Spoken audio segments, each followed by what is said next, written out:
Jihadists in Egypt's lawless Sinai Peninsula are using U.S. weapons to carry out attacks against the temporary government in the wake of the military's ouster of President Mohammed Morsi, according to the embattled nation's Interior Ministry.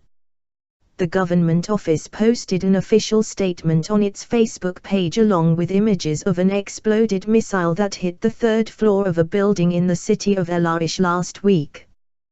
The post said terrorist forces targeted the North Sea Security Directorate office with a ballistic missile that struck the third-floor facade of the building, leaving 3 soldiers injured. While attacks in the Sea, which borders Gaza and is a haven for terrorist activity, have become commonplace, the prospect that militants have U.S. weapons typically fired from helicopters at their disposal is especially alarming. 3 photos of the missile posted by the government agency shows that it appears to be an AGM-114 degrees Fahrenheit with a label written in English and the letters US stenciled on the side.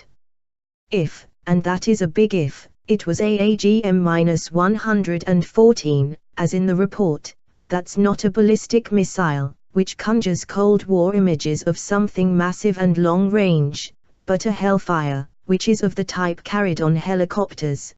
Peter Singer, of the Brookings Institute's Center for 21st Century Security and Intelligence, told FoxNews.com. Egyptian security forces apprehended 3 suspects at the scene, including 1 Palestinian citizen. A request for comment to the U.S. Department of Defense was not immediately returned. Reports of US-made weapons turning up in the Sea date back to at least January, when 6 US-made missiles were found in a cache of weapons bound for Gaza. And in February, FoxNews.com reported exclusively that weapons left over from the revolution in Libya were being sold at clandestine auctions in the Sinai Peninsula. The US has repeatedly denied arming the Libyan rebels, though it did assist them in other ways with the overthrow of longtime Libyan strongman Muammar Gaddafi.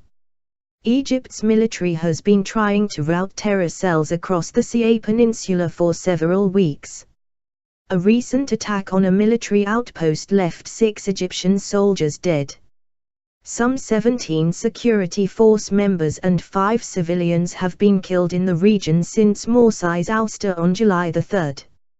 Egyptian intelligence estimates that there are at least 500 armed extremists operating on the Sinai Peninsula. As many as 30 attacks have been carried out against security forces in the region in the past 2 months. The Muslim Brotherhood has denied playing any role in the escalation of violence.